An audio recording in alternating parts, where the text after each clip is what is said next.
Namaskar, myself Samarjit Tripathi. Welcome back to Mobisala.com, which is India's one of the biggest education platform.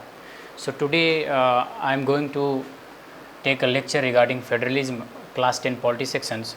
So let's start. What is federalism? In simple, in short, as we know, political system. In any country, political system is very important, be it anarchical systems, democratic systems, or whatsoever. We will discuss about those part as well in later part of our lectures. But first of all, federalism about when in any country, central government and state governments, as you know, in any country segmented with many parts, we named it states. Like in our country, Uttar Pradesh, Bihar, as well as so and so on. So there is a central government as well as, so the demarcation of power between central government as well as state governments, in short, in simple, termed as federalism. So coming back to here, so as here is given, federalism is a system. So this is system, but what about that system? It is about political system. It is not a social systems or economic system. So this is systems in which power divided between central authority and various constituent units of the country. What do you mean by various constituent units? Well, as in my first statement told you, states. In example, in case of India, as well in case of United States of America, and there are many other countries, they are dividing the constituencies for demarcation of powers and for better ruling of that country. Well, a federalism has two levels of government. As I already told you, federation is about demarcation of power, because if suppose I would like to let you know about this stream here. For example, suppose I am saying system, okay, this is about political system, okay. In case there is one country, take example of India, okay, take example of India, okay. So central government, there is central government and the head office is about Delhi में. सो बहुत से ऐसे states भी हैं, there are many states, ठीक है. जैसे हम many belongs from Uttar Pradesh, many belongs from Bihar, many belongs from Tamil Nadu, many belongs from Kerala's, Jammu Kashmir and so on. So in state governments की भी एक अपनी अपनी गवर्नमेंट्स है जिसको हम लोग स्टेट गवर्नमेंट्स बोलते हैं. तो जो central government, the demarcation between the power, I mean किसका डिमार्केशन बेटा हो रहा है? पावर का डिमार्केशन हो रहा है. ये पावर क्या है? It's all about, in short, it's authority, okay. ये अथॉरिटी जब हम सेंट्रल गवर्नमेंट के साथ साथ स्टेट गवर्नमेंट्स को भी डिवाइड करते हैं या डिमार्केट करते हैं, इसी सिस्टम को हम लोग कहते हैं federalism. I hope you understood this fact, this point. Well, again coming back to the main slide. next point is about government at the level of provinces or states that look after much of the day-to-day administration of their system. In case of India, Indian constitution is the supreme. I hope you know about that. In our country, constitution is supreme. So in our constitution, in schedule 7, separation of powers things are given, जिसमें मतलब power जो है, शक्ति का जो पृथक्करण है उसके बारे में जिक्र करता है, जिसमें there are 3 lists. One is about union, other is about state, and third one is about concurrent list, okay. And fourth one, which is not mentioned there, but one line given, that is about residuary power, जो तीनों में mentioned नहीं है. तो जब हम उस पर बात करते हैं तो दिमाग में ये आता है ना कि ये शेड्यूल 7 अभी हम कुछ समय के लिए फैक्ट भूल जाते हैं कि because it's class 10 polity section, okay. जैसे मैंने बताया कि कुछ पावर्स सेंट्रल गवर्नमेंट को बांटे गए, कुछ स्टेट गवर्नमेंट्स को बांटे गए, ये हमारे कॉन्स्टिट्यूशन में डिमार्केट किया गया है. इसका मतलब वो जो सेंट्रल गवर्नमेंट को जो पावर दी गई है, सिर्फ सेंट्रल गवर्नमेंट ही उस पावर का इस्तेमाल कर सकती है. जो स्टेट गवर्नमेंट को दी गई है, सेंट्रल गवर्नमेंट के पास राइट नहीं है कि उस चीज़ को, उस पावर को मतलब सेंट्रल गवर्नमेंट यूज़ करे. There is nowhere mention in that. But in case of India थोड़ा सा डिफरेंट है. हम आगे लेक्चर लेंगे तब उसके बारे में बात करेंगे. लेकिन जो टिपिकल डेफिनेशन है फेडरलिज्म का, उसका मतलब ये है कि जो पावर्स सेंट्रल गवर्नमेंट को दी गई है वो पावर सिर्फ सेंट्रल गवर्नमेंट की है, दैट इज़ केंद्र सरकार. जो power state governments that is राज्य सरकारों को दी गई है वो सिर्फ राज्य सरकारें ही यूज़ कर सकती हैं. ठीक है बेटा. तो ये जो लाइन है कि government at the level of provinces और states that look after much of the day to day administration of the state, इसको सिंप्लीफाइंग करें तो इसका मतलब ये है कि कुछ पावर्स जो day to day business administrative systems, administrative works हों, प्रशासनिक कार्य हों या कुछ राजनीतिक कार्य हों या कुछ और भी हों, जन कल्याण मतलब पब्लिक वेलफेयर से रिलेटेड पॉलिसीज़ या कुछ भी डे टू डे बिजनेस से रिलेटेड कोई भी कार्य हो, वो पावर सेंट्रल गवर्नमेंट को नहीं बल्कि स्टेट गवर्नमेंट्स को दिया गया है। क्यों? रीज़न सिंपल है। एक हमारी कंट्री का ही एग्जांपल लेते हैं। We are diverse, we have too much diversity, be it in the name of religion, languages, okay, caste, creed as well as gender, well by the way as well as colour, sorry, well यदि हम बात करें, यदि central government जो कि India के case पे head office है दिल्ली में, तो क्या हम एक्सपेक्ट कर सकते हैं कि दिल्ली में बैठे जो सत्ता पर बैठे हुए हैं, क्या उनको केरल या असम या किसी भी दूर दराज क्षेत्र गांव, किसी राज्यों के क्षेत्र गांवों के बारे में उतना बेहतर जानकारी होगी? बिल्कुल नहीं। वहाँ की जो राज्य सरकारें होंगी और एक और चीज़, वहाँ की जो लोकल बॉडीज़ होंगी जिनको हम बोल सकते हैं कि अर्बन लोकल बॉडीज़ या रूरल लोकल बॉडीज़, बेसिकली जिसको हम पंचायती राज की संज्ञा भी देते हैं या क्षेत्रीय पंचायत संज्ञा दे देते हैं। कहने का तात्पर्य ये है, आप गांव में कहीं रहते हैं तो आपके गांव में प्रधान का चुनाव होता है, फिर आप सुनते होंगे ब्लॉक प्रमुख का चुनाव होता है या जिलाध्यक्ष का चुनाव होता है। ये जितने भी चुनाव होते हैं, तो क्या आप सोच सकते हो उनसे बेहतर क्या दिल्ली में बैठे कोई माननीय सांसद, honourable member of parliament will know? Of course not, because they know the real sense of the grass root things. Grass root में जो प्रॉब्लम्स है, ये सिर्फ यही लोग जानते हैं जो निचले स्तर पर काम कर रहे हैं। इसीलिए स्टेट गवर्नमेंट्स को जो पावर दिए गए हैं वो day to day business related powers दिए गए हैं। वेल, अगला स्टेटमेंट है, a large countries decide to divide its power between state and national government. मैं थोड़ा सा इवोल्यूशन ऑफ पॉलिटिकल सिस्टम में भी बात करूंगा। उसके पहले मैं ये कुछ लाइन्स हैं उनको क्लियर करता हूँ। जैसे इन्होंने दिया कि a large country decide, suppose take example of India. India कितना बड़ा बेटा? इट्स सो बड़े के साथ साथ डाइवर्सिटी भी बहुत है, वो चाहे भाषा के आधार पर हो। In Kerala suppose Malayalam, Kannada, Tamil, Hindi, Urdu, okay, and so on, there are many languages. Even also भाषा के आधार पर, भाषा के साथ साथ बहुत से डायलेक्ट भी चेंज हो जाते हैं। हमारे यहाँ एक कहावत भी है, आपने शायद सुनी होगी, कि कोस कोस में बदले पानी, समथिंग लाइक दैट। तो भाषा भी ऐसी देखा गया कि जैसे पानी बदल रहा है वैसे भाषा भी बदल रही है। तो कितनी डाइवर्सिटी है, we could sensed by that quotes. Well, so ये जो कंट्री की बात हुई, large country decide to divide its power between the state and government. तो अब ये स्टेटमेंट जानने के बाद ये प्रश्न आता है कि फेडरलिज्म का इवोल्यूशन कैसे होता है।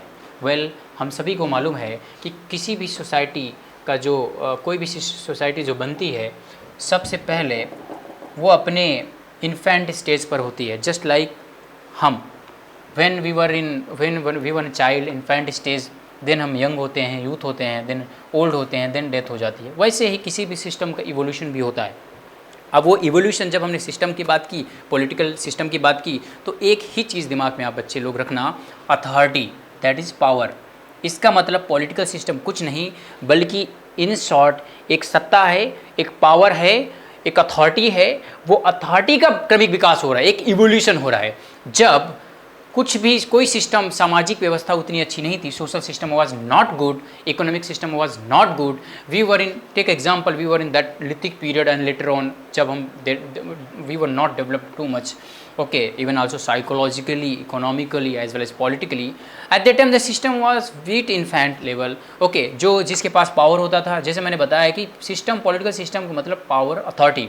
तो उस समय वार के आधार पर जो भी रूरल, जो भी पावरफुल ज़्यादा होता था, वो क्या करता था, सत्ता मतलब पॉलिटिकल सिस्टम पर राज करता था। अब सिस्टम अलग है। अब देखोगे तो हर 5 साल में चुनाव होते हैं, इलेक्शन होते हैं। ये सिस्टम को हम प्रजातंत्र या डेमोक्रेसी कहते हैं बेटा। लेकिन क्या ये पहले भी ऐसा था? बिल्कुल नहीं। अब हम 18 साल होने के बाद चुनाव दे सकते हैं, चुनाव में मतदान दे सकते हैं, चुनाव में भागीदारी भी निभा सकते हैं। हम एक एज, जो एक डिमार्केशन क्वालिफिकेशन है, यदि योग्यता हम पूरा करते हैं तो we could even also can be elected by voters. हम उनको वोटर्स कहते हैं, ठीक बेटा। तो सोचो कि ये सिस्टम के पहले कौन सा सिस्टम था। उसके पहले सिस्टम्स यदि आप पढ़ते हो, वो चाहे यदि Hindi Indian case of political system आप पढ़ते हो, कोई मौर्यन सभ्यता के बारे में आपने सभी लोगों ने सुना होगा, ये कई ऐसे सभ्यता थे। मुगल्स की बात करते हैं हम लोग, मिडिवल पीरियड में था, ठीक है बेटा, वो हिस्ट्री में भी आप पढ़ोगे तो हम देखते हैं कि वहाँ पर जो सत्ता का जो पावर थी, जो अथॉरिटी थी, वो on the basis of war, invasion, और the person who is one of the strongest either through power और व्हाट से हुआ, अल्टीमेटली वो रूल करता था सिस्टम को। तो इसका मतलब ये हुआ कि पहले का जो सिस्टम होता वो डेमोक्रेसी नहीं था, तो हम उसको नाम देते हैं मोनार्ची या मोनार्की, ठीक है बेटा। अब यहाँ पर देखते हैं, मैंने एक ग्राफ बनाया कि फेडरेशन बनने के पहले हुआ क्या। ये जो अनार्की सिस्टम है, अनार्की सिस्टम में होता क्या बेटा, बेसिकली अनार्की सिस्टम में क्या होता है कि छोटे छोटे छोटे कबीले, गुट्स बटे हुए हैं, they were struggling for the power, okay, सत्ता के लिए लड़ रहे हैं, संघर्ष कर रहे हैं। तो आप सोचो एक छोटे से रीजन पर जब कई लोग, there are many peoples those are strong, यदि वो सत्ता के लिए लड़ रहे हैं तो क्या कोई स्टेबल सिस्टम बनेगा? बिल्कुल नहीं। इसका मतलब ये जो अनार्की सिस्टम था वो एक अनस्टेबल सिस्टम था, स्टेबिलिटी नहीं थी। क्योंकि हम जब फेडरेशन की तरफ जाते हैं, डेमोक्रेसी की तरफ, तो इसका मतलब है we all are finding a stability, just like in our life. हम स्टडी करते हैं, किसी सर्विस में जाते हैं, बिजनेस करते हैं, लेकिन अल्टीमेट हमारा जो गोल होता है वो होती स्टेबिलिटी इन लाइफ, ठीक है। वो परिवार में हो या समाज में हो या राष्ट्र में हो, देश में हो, हम अल्टीमेटली स्टेबिलिटी चाहते हैं ना बेटा। तो ये फेडरेशन एक गूज बम्स है क्या पाने के लिए, स्टेबिलिटी, ठीक है, सिस्टम में स्टेबिलिटी लाने के लिए, ठीक है बेटा। तो जब ये स्टेबिलिटी नहीं थी, मतलब अनस्टेबल पॉलिटिकल सिस्टम था, अनस्टेबल सोशल सिस्टम भी था, अनस्टेबल इकोनॉमिक सिस्टम था। क्योंकि पॉलिटिकल सिस्टम यदि अनस्टेबल है तो स्वाभाविक सी बात है, it's very general, it's very natural, political system के साथ साथ economic system as well as social system भी अनस्टेबल होगा। उस पीरियड को अनार्की कहा गया बेटा। अब अनार्की के बाद जब स्टेबिलिटी की तरफ हम लोग इवोल्यूशन हुए, जब हमें लगा कि हमें we are finding stability, overall we are finding stability, then we are moving up slowly and slowly. Then हमने क्या किया, ये जो वेरिएबल फैक्टर्स थे, जो कई कबीले थे, कई छोटे छोटे ग्रुप थे, कई छोटे छोटे गुट थे, हमने इनको क्या करना स्टार्ट किया, कन्वर्ज करना स्टार्ट किया। Okay, those powerful persons okay start okay came and they are able to held it about those part, ठीक है। तो ये वेरिएबल फैक्टर्स की संख्या क्या होने लगी बेटा, कम होने लगी, ठीक है। तब इसका मतलब हम जाने लगे कॉन्फेडरेशन की तरफ। कॉन्फेडरेशन का मतलब सेंट्रल गवर्नमेंट एक अथॉरिटी तो है, साथ में जो छोटे छोटे पावर, जो छोटे छोटे राज्य हैं वो भी रूल कर रहे हैं, लेकिन ज़्यादा पावर उन छोटे छोटे राज्यों के पास था। फॉर एग्जाम्पल, जब हम गुलाम थे, जब ब्रिटिश यहाँ पर ब्रिटिश सिस्टम आया, डॉक्ट्राइन ऑफ लैप्स, बहुत से ऐसे थ्योरीज आप पढ़ोगे उसमें हिस्ट्री में। इन शॉर्ट हमने ये पढ़ा कि ब्रिटिश के आने के बाद, हमारे ब्रिटिश आने के पहले भी, मुगल साम्राज्य का पतन होने के बाद बहुत से छोटे छोटे राज्य, बहुत से छोटे छोटे राजा महाराजाओं ने अपने अपने क्षेत्रों पर अपना कब्जा बनाया हुआ था, ठीक है। They were ruling respect to their confederations और कॉन्स्टिट्यूंसीज। वो चाहे हम मराठाओं की बात करें या अलग अलग क्षेत्रों में हम बात करें या राजपूतों की बात करें एंड सो ऑन। जब ब्रिटिश आती है तो ब्रिटिश के पहले क्या था, जब मुगल साम्राज्य का पतन हो रहा था, Mughals were declining and they were unable to control the whole these kinds of goods और सिस्टम्स। तो अल्टीमेटली जो सेंट्रल था वो क्या हो गया, कमज़ोर हो चुका था। जब सेंट्रल कमज़ोर हो गया और इस छोटे छोटे स्टेट्स को पावर दिए गए, तो इस चीज़ को क्या कहा गया बेटा, कॉन्फेडरेशन। लेकिन एक चीज़ आप देख रहे हो, we were evolving towards stability. हम यहाँ से एक ही चीज़ को फाइंड आउट कर रहे हैं, किसको, स्टेबिलिटी को। जैसे बुद्धा ने कहा कि अल्टीमेट गोल हमारे लाइफ का क्या है, ब्लिस पॉइंट पर जाना, मोक्ष की प्राप्ति। हमारे सनातन धर्म में भी है मोक्ष की प्राप्ति। तो ये मोक्ष की प्राप्ति, एक इवोल्यूशन ऑफ पॉलिटिकल सिस्टम के लिए मोक्ष क्या है, स्टेबिलिटी इन द सिस्टम, एक स्थिरता। अनार्की सिस्टम में अनस्टेबिलिटी थी। हम स्लोली जब कॉन्फेडरेशन में जाते हैं तो हम ये देखते हैं कि एक सेंट्रल गवर्नमेंट हो जाता है बेटा। For example, I would like to show you here, ठीक है बेटा, ठीक है, okay. Suppose this is central government, okay, और छोटे छोटे छोटे बेटा राज्य हैं, there are many states, okay, over there, but central government ultimately है ना इसके कंट्रोल में। पहले से तो बेस्ट ही है, जहाँ छोटे छोटे सिर्फ राज्य ही थे, there were no system, there were no any political system in central, so that so at the time anarchy system was there, then we were moving towards stability, then again coming here unitary system में पूरी stability बनाने के लिए whole central government started to control the things. Okay, unitary system में central government is more power because there is no air say to state governments, that's known as unitary system. ये confederation और unitary system के बीच में एक beauty आती है, एक सुंदर पॉलिटिकल सिस्टम का उदय होता है, ओरिजिन होता है, उसका हम नाम देते हैं फेडरेशन। जो अभी हम जिसका लेक्चर ले रहे हैं, बेटा सोचो ये फेडरेशन जहाँ पर सेंट्रल गवर्नमेंट के पास कम पावर है, state governments having so many to say, in unitary system central government के पास पावर है, तो सोचो फेडरेशन में बेटा क्या होगा, फेडरेशन में ये होगा सेंट्रल गवर्नमेंट के पास भी पावर होंगे अपने, स्टेट गवर्नमेंट के पास भी पावर होंगे, और दोनों मिलकर क्या करेंगे, पॉलिटिकल सिस्टम को स्टेबल बनाने का प्रयास करेंगे। So this is all about the beauties of federation. Okay बेटा, well now the next point is about system. So as I told you, बताया मैंने कि there are 3 about unitary, federation and confederation. देखो थोड़ा, जब हम कॉन्फेडरेशन में, सबसे पहले हम यूनिटरी में आते हैं। यूनिटरी में क्या होता है, सपोज मैंने बोला when you cross the 18 years in today political systems, okay, so you have right to vote, तो आप वोटर से हो जाओगे ना, आपको वोटर कहा जाएगा। जब वोटर जो है सेंट्रल गवर्नमेंट को चूज करती है और सेंट्रल गवर्नमेंट स्टेट गवर्नमेंट को चूज करती है, इसका मतलब किसके पास सबसे ज़्यादा पावर हुआ बेटा, सेंट्रल गवर्नमेंट के पास। Ultimately voter is king, no doubt, but central government के पास ज़्यादा पावर हो गया। ठीक है बेटा, अभी हम ये डेमोक्रेटिक सिस्टम की बात कर रहे हैं, थोड़ा समझना, ये एवोल्यूशन ऑफ डेमोक्रेटिक सिस्टम है, तो उसको यूनिटरी कहा गया। जब वोटर्स सेंट्रल गवर्नमेंट को भी चूज करती है, जैसे हम लोग सांसद को चूज करते हैं, मेंबर ऑफ पार्लियामेंट को, फिर हम प्रधानमंत्री बनाते हैं, जैसे अभी माननीय प्रधानमंत्री नरेंद्र मोदी जी हैं, तो हम उनको भी चयन किए ना बेटा। और स्टेट गवर्नमेंट में जैसे हमने उत्तर प्रदेश या बिहार में अपने अपने राज्य के मुख्यमंत्रियों को चयन करते हैं, या केरला या तमिलनाडु में, तो वोटर सेंट्रल गवर्नमेंट को भी चूज करता है और स्टेट गवर्नमेंट को भी चूज करता है through MLAs and all. MLCs वो स्टेट गवर्नमेंट हो गए, और through MPs member of parliament वो बन गए बेटा सेंट्रल गवर्नमेंट को चूज करते हैं। ठीक है, अब आते हैं कॉन्फेडरेशन। कॉन्फेडरेशन में क्या होता है, वोटर्स स्टेट गवर्नमेंट को चूज करता है, इसका मतलब state government has more power as compare to central government. तो ये था कॉन्फेडरेशन। ठीक है, हमने इसके बारे में बात की। अब फेडरेशन के भी हमने 2 पार्ट में डिवाइड किया, जो कि dual federalism and cooperative federalism है। ठीक है, ये आप लोग सभी बर्थडे मनाते होंगे, so everybody's I hope know about the cake. Okay, everybody's heard about the layer cake as well as marble cake. Okay, marble cake में क्या होता है कि कई कलर्स साथ में मिले हुए होते हैं कि नहीं होते हैं मार्बल केक में। जब हम घर में बर्थडे विश करते हैं, 2 केक लाते हैं, कभी कभी हम क्या करते हैं, लेयर वाइज केक लाते हैं, जिसमें नीचे वाइट होगा, फिर चॉकलेटी होगा, समथिंग लाइक दैट ना, I think you know about.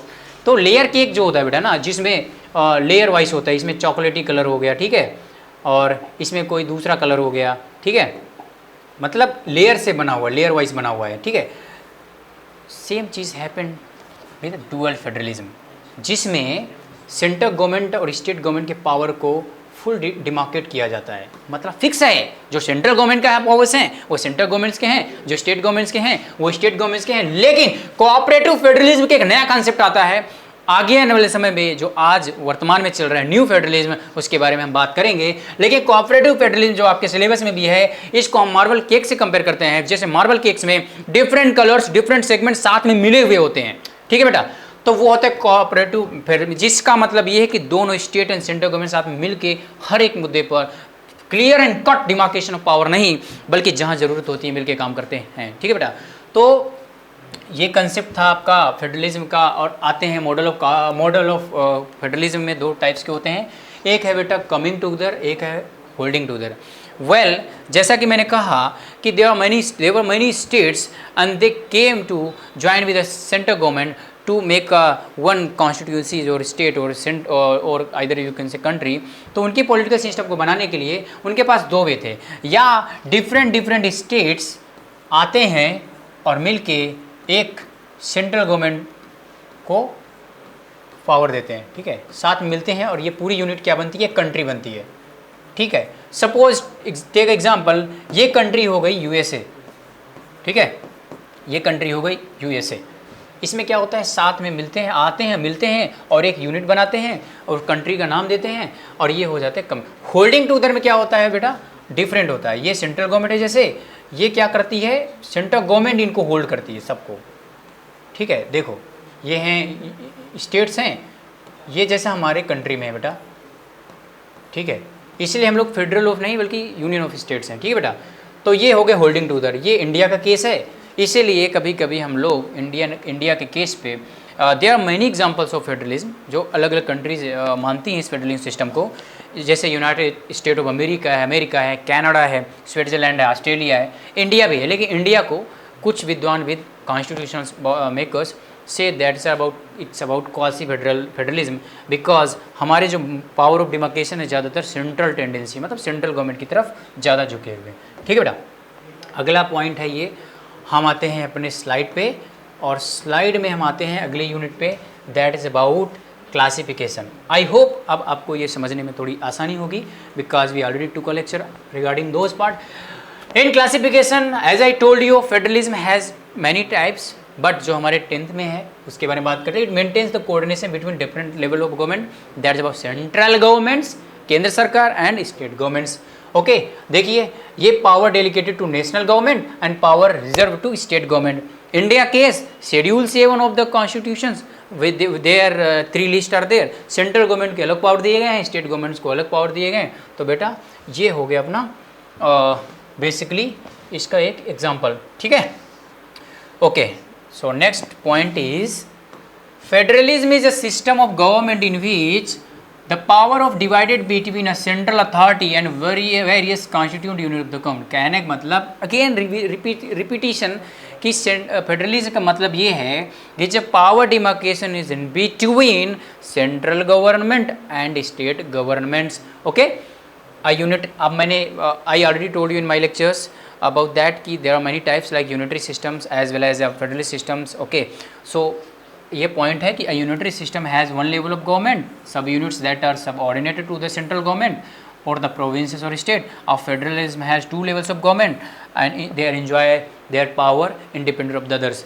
वो जो मैंने आपको स्लाइड दिखाई थी बेटा, उसमें हमने पढ़ा था कि ये वाले पार्ट में देखो यूनिटरी, फेडरेशन एंड कॉन्फेडरेशन, ठीक है। कॉन्फेडरेशन एक बीच का पार्ट है, तो इसलिए इसको ज़्यादातर हमें हमारे political system in our political text book is not there, but unitary system means simple short, central government giving power to the state government, and federation में voters are choosing central government as well as state government, voters are deciding.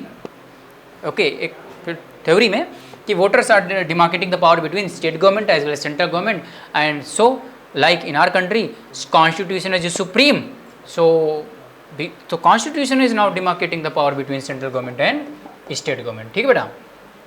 India case पे मैंने बोला कि in case of India we will take a lecture when India case पे होगा कि either India is federalism और not. So basic in short it's a quasi federalism. K C Wheare, one of the constitutional philosopher, उन्होंने कहा कि India is not a typical example of federalism like United State of America, but it is like quasi federalism because power दो power is demarcated between the state as well as central government, but the power is more tend to central government। okay, in Satpal versus state of Punjab there are few case studies, there is no need to know about those part, but coming back to here in our slide, so well next one is about features। okay, if I ask you in short what is a feature, first of all central government has different power, state government has a different power, this is the typical definition of federalism। now I'm asking you, give me the example in short। United States of America, that is USA, then Canada, then Switzerland, then Australia, and so on। okay, I hope you now understand this। so in features we are written here the existence and authority of the each tier of government is constitutionally guaranteed। each tier means central government and state government, and now it's about local bodies as well as will come to the picture in our next lectures।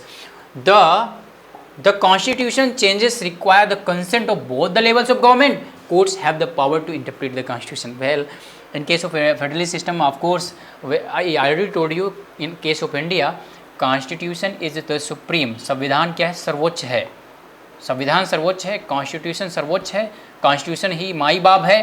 तो एक चीज़ तो बात समझ में आ गई, constitution ही decide करेगी कि what is the power of state government और what is the power of central government. यही फेडरलिज्म टिपिकल सिस्टम को United State of America, America का संविधान बताता है। American constitution even also demarcated these powers very clear and cut manner. Okay बेटा, so इसलिए इन्होंने ये स्टेटमेंट लिखा कि the existence and authority of the each layer of government is constitutionally guaranteed and जो भी चेंजेस, जो भी बदलाव होंगे, दोनों लोग मिलके बात करेंगे, फिर उस चीज़ को रिक्वायरमेंट के हिसाब से चेंज कर सकते हैं।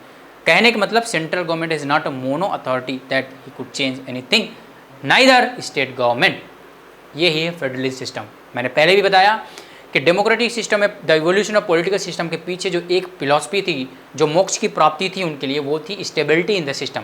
स्टेबिलिटी, वो एनार्की से कैसे वो आगे बढ़ते हैं, कॉन्फेडरेशन देन फेडरेशन, उसके बीच का पार्ट देखेंगे, फिर यूनिटरी सिस्टम। जब यूनिटरी सिस्टम का हाइप हो जाता है बेटा, तभी आता है डिक्टेटरशिप, जस्ट लाइक इन नॉर्थ कोरिया। यूनिटरी सिस्टम के बाद जब एक ही क्लेन के, एक ही फैमिली के लोग कंट्रोल करना, अथॉरिटी को कंट्रोल करना स्टार्ट कर देते हैं, वो बन जाती है डिक्टेटरशिप। और जब कोई फैमिली ना हो करके सभी लोग अपना अपना करने लगे, कई फैमिलीज अपने अपने हिसाब से काम करने लगे, मान लो टेक एग्जाम्पल ऑफ कबीला, on the basis of religion, कुछ भी मान लो करने लगे, तो बेटा वो बन जाता है अनार्किकल सिस्टम। ना हमें अनार्किकल सिस्टम चाहिए, ना हमें हाइप चाहिए बिल्कुल से डिसेंट्रलाइजेशन का, ना हमें हाइप चाहिए बिल्कुल से सेंट्रलाइजेशन का। हमें चाहिए मोक्ष, पॉलिटिकल सिस्टम की मोक्ष, दैट इज अबाउट स्टेबिलिटी। हमें चाहिए स्टेबिलिटी, वो हमको फेडरल सिस्टम पर ज़्यादा बेस्ट वे तरीके से मिल सकता है। लेकिन as I told you, federalism has systems as well, जिसमें मैंने बताया कि when diversity is too much then on that case it is almost impossible to come to the rule with the federal system. Okay बेटा, अब आते हैं हम लोग समरी में। देखो, federation have been form to the two kinds of routes, independent state came together on to form a bigger unit, this is about coming together. जो मैंने अपने स्लाइड में बताया हुआ है वो आपको नोट्स मिल भी जाएगा जब आप इस ऐप में जाएंगे। दूसरा पार्ट है, it's known as coming together philosophy theory, and about that by pooling sovereignty and retaining identity they could increase their security, another about holding together just like in India. That's so India is not known as Federation of State like United States of America, rather Union of State. So I hope you understood well. So in short, in summary, I would like to succinct it in another way. That is, federalism means when the power demarcation between central government and state government is clear and cut. That is about federalism. State government भाई साहब तुम्हारा power, central government भाई तुम्हारा power, एक दूसरे के power पर encroach नहीं करना। Just like in our family, when our parents gives a power to our elder brothers, elder sisters and us, power demarcate करने के बाद कि आपको ये करना है, वो करना है, ये करना है, कोई किसी में हस्तक्षेप जब तक नहीं करता, तो इसका मतलब है आप फेडरलिज्म